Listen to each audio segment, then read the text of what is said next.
So I was thinking, is there something in my hair? Oh. So I was thinking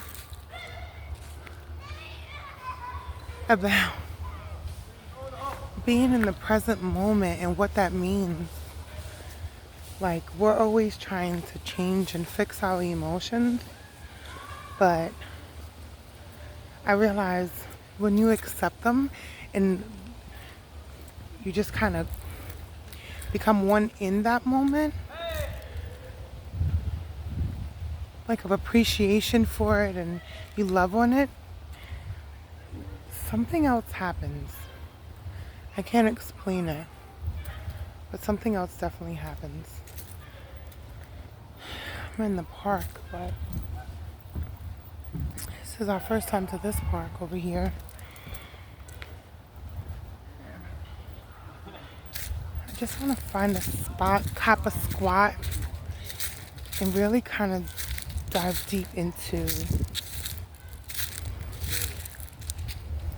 the essence of us, you know, what we're doing wrong. But I don't think there's anything wrong with what we're doing at all.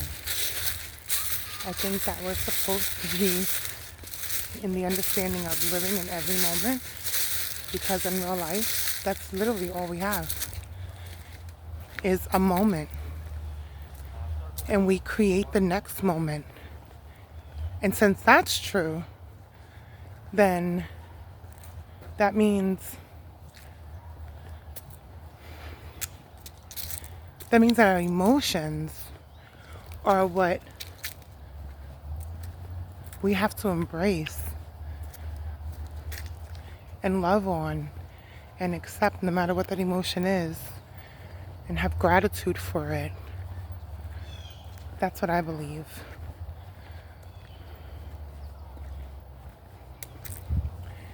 I think that accepting that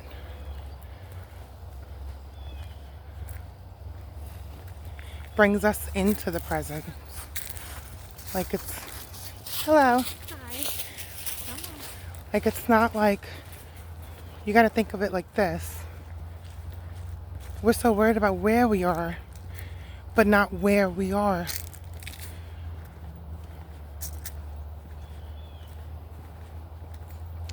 And I keep thinking every time I try to just know and understand, you know what? What's happening in this moment is exactly where I need to be. And then I end up creating another moment that shifts me.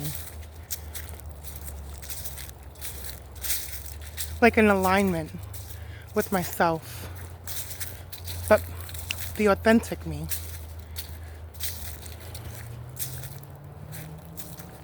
And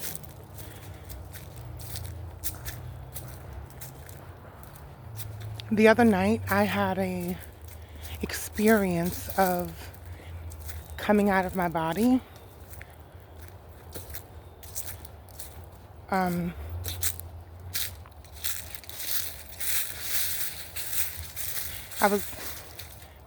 I was meditating, sort of. I was actually in the guest bedroom where my office space is. My son was sleeping on the bed that was in there because I was in there. So he wanted to sleep in there. And I was like, you know, let me lay down with him. And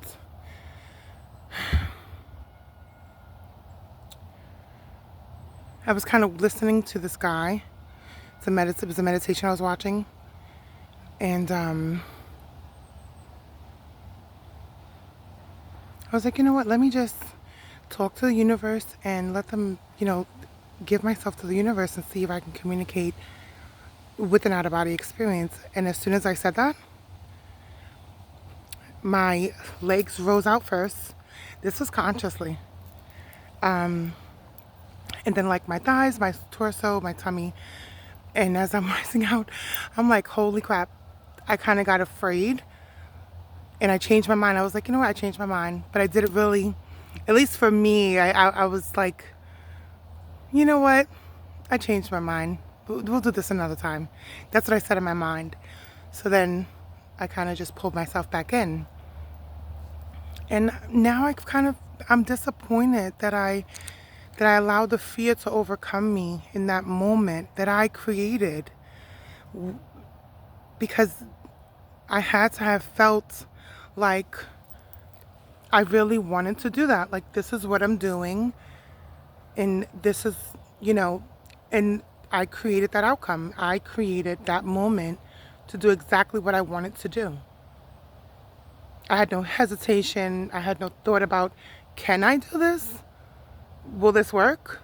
Is this really going to happen?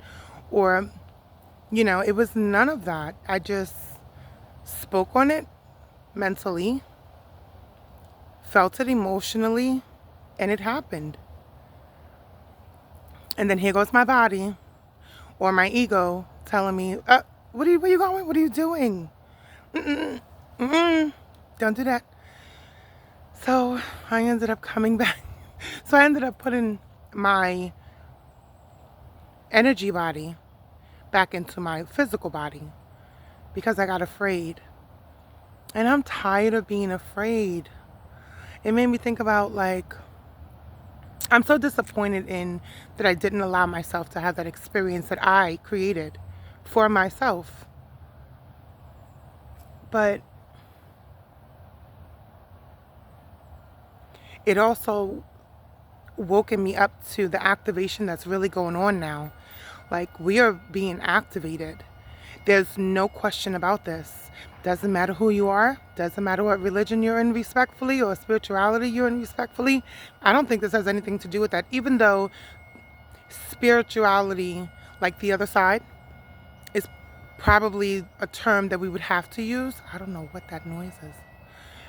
It's something that we would probably have to use just to have other people relate or understand when we're speaking of the quantum physics or the quantum world of particles and creation and manipulation. And because people that if it's a lot of people they don't even understand science, believe it or not.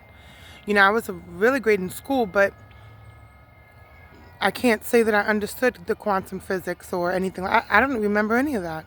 I'm over 40, so that could be why too now. I've had a long struggled life, and I didn't realize I was making my own struggle in each moment. And now I'm coming out of that perception of, what am I going to do next? It doesn't matter what comes next, because I create this moment, which creates the next moment. So if this moment is beautiful, full of acceptance and awareness, then the next moment will be as well, whatever it may be. We don't necessarily always have to know. That's why we don't need to know the next moment or tomorrow. People are like, oh, well, tomorrow's not promised, or don't worry about tomorrow, worry about today. Stay in the present, focus on the present. It's so true now, in the sense of, because we create moment by moment. When you really kind of think about it, it may sound a little scary to think this way, but the past actually doesn't exist, just our memories of it. The future doesn't exist because it's not there yet. Our moment hasn't been created, which we can manipulate. We would have to manipulate if we're creating it anyway, right? So when you're in that space of emotions, which we need to be so grateful to have, because the only emotion on the other side is love. That's why people aren't afraid. That's why there's no suffering. That's why there's none of that. But which is amazing and great. But when you think about it and you put everything together, you're like, okay, this is why we're here, for this experience, to feel. And that may sound, depends on how you take that. That can be scary too. Like, what do you mean we don't feel on the other side? Like, no, we do. But if we're only love over there, and then everyone over there is just going to be like, oh, it's okay.